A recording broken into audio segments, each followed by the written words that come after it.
Yesterday how we have to go and do cheshbon nefesh, and then if we don't, that's when we have bad dreams, and that's when our soul doesn't go up to Shamayim in its resting place, because we didn't say Kriyat Shema L'mitah. It's very important to say Kriyat Shema L'mitah. Judge yourself before they judge you over there, and if you don't, there's a big chance your soul won't go to its resting place. You'll be chased all night. You'll feel like you slept 2 minutes, and also you have weird dreams. The evil angels were able to stick into your soul, into your mind, these weird things and scary things, and you wake up nervous and whatnot. Fine.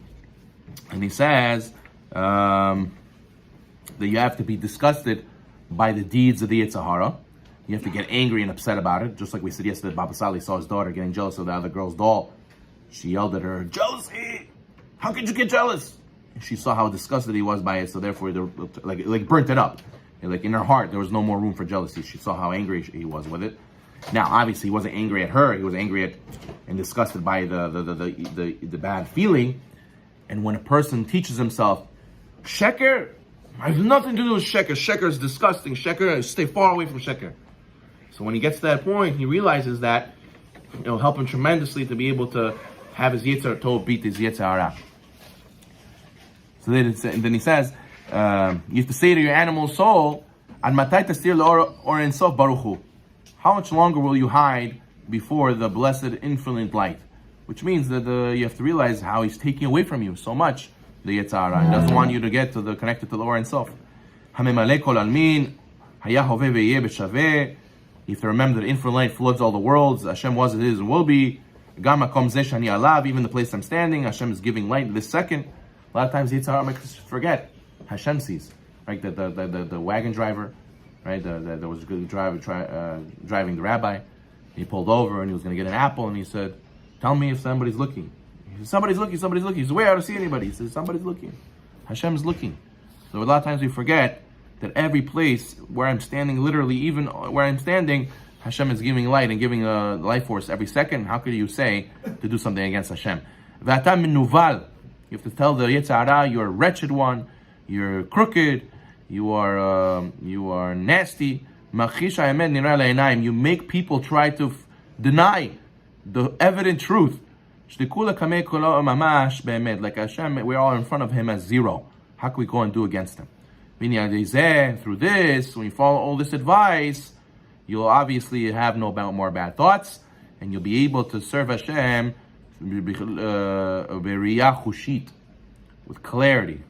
You know, you can have two people look at the same thing and see two different things.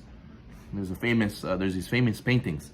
Do you see a duck or do you see a rabbit? There's a picture like that you could look at it two ways. You see a duck or you see a rabbit. So some people could look at this world. How can you not see Hashem? And some people look at this world and say, "Where do you see Hashem? I don't see Hashem." As they say, right? Rav Shofar Hirsch said, "For those who want answers, there's a lot of answers. For those who want to have a question, there's no answers. They see what they want to see." Therefore, says the Zohar, what causes a person to say, "Oh, there's Hashem everywhere," and then the other guy says next to him, "I don't see any Hashem." What do you mean? Where do you see Hashem? It's all dependent on if one's connected to the Yetzer Hara, Sitra Achra, or not. If he goes and has these thoughts of Cheshbon Nefesh, and he is disgusted by the Yetzer Hara's acts, and he remembers that Hashem runs the world, and he sees all the miracles and so-called coincidences that Hashem makes happen, so then obviously you'll see Hashem everywhere. But if you don't, if you just want to fulfill your desires, you want to hide from obligations, you don't want to be pushed, so then you'll claim, "Oh, where's Hashem? I don't see Hashem. I don't know what you're talking about." So therefore, says the Zohar, that's why you have to follow these advice. You have to realize the Sitra Achra has no substance whatsoever. The Midrash in Kohelet says that how does the Yetzer Hara come? The Yetzer Hara is like a highwayman. He's like a robber. He has a big sword. He looks scary, and you tremble before him. And he has a little paper that says, "Give me all your money, or else I'll kill you." And what happens? Midrash says the one smart, everybody got scared. "Oh, take my money, take my money." Okay. And then one guy was smart. He didn't get scared. he turned slightly to the left. He went a little bit around it, and he saw that the Yitzhar is just like a cutout. He's like a piece of cardboard standing there looking scary, but really there's nothing to him. You just go, and he falls over. It's nothing. So that's the Sitra Achra, says the Zohar. The Zohar is the Baal Tanya. The Baal Tanya says Sitra Achra is nothing. It's zero. I mean, if you think about it Kabbalistically, what's the Sitra Achra? It's the other side that feeds off the lost sparks that the holiness side fell. It broke the vessels, and they got the light spilled out, and the Sitra Achra was able to take. Sitra Achra was not able to have anything if you don't give it anything. Meaning, what did the famous Goy, what did he say? Who is it? FDR? What did he say? There's nothing to fear but fear itself. Right? There's nothing to be afraid of except for fear itself. Meaning to say, if you don't give it strength, it's nothing. It's nothing there. It really doesn't exist. It's we feed into it. We give it the koach it has. So therefore, if you don't give it koach, you don't believe in it, you're not scared of it. There's nothing there. So therefore, he says, and that's why the Sitra Achra is always compared to darkness. Because what's darkness? Darkness is something? No, darkness is the absence of light. Darkness is only when something's missing. When something's missing, it's not a creation of itself. So therefore he says, darkness has no substance at all and will be effortlessly banished by light. So to the Sitra Achra, even though it has a lot of energy, which animates all non-kosher animals, nefesh umot olam, and the souls of the wicked nations of the world, still, it's not from its own substance. It has to feed off the powers of the holiness. And therefore, if you don't give it any of the holiness, it doesn't exist. So it's all in our mind. You know how many people they say, oh, but I have to go to work. What do you mean, but I have to do this? You don't have to do anything.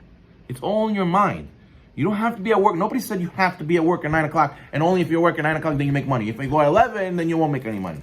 Nobody said that. It's all in your mind. You think that way. And then when you think that way, the Sitra Achra gets you. See, you gave it to me. Now I have you. Now I leave the ball and chain. You yourself put the shackles on your leg. You did it for me. You did my job for me. Chazak baruch. All I have to do is intimidate you and you fall. So therefore you have to be strong and have emunah. And then and you see the Sitra Achra is nothing. How many people, they're scared to leave their 9-to-5 job. They say, oh, I can't, Rabbi. I have a very hard job. I can't pray mincha. I can't learn. My schedule's horrible. So I wish I could have my own job. I wish I could be an entrepreneur. So do it. Make your own job. Hashem will give you. You do Ishtadlut, Hashem will give you. Hashem decided for you in Yom Kippur and Rosh Hashanah how much you're supposed to get. No, Rabbi, listen. If I leave my job, who says I'm going to get another job? What do you mean? What I'm going to do? All this. And the Yitzhar says, good, stay. Stay where you are. Don't do mitzvot. And you should ball and chain to yourself. You gave into the pressure. I didn't force you. You could do whatever you want, says the Yitzhar. But I'm intimidating. And the question is, are you going to be strong? Or are you going to call his bluff? Or are you going to fold? And you're going to let him take all the money. Baruch Na'olam. Amen.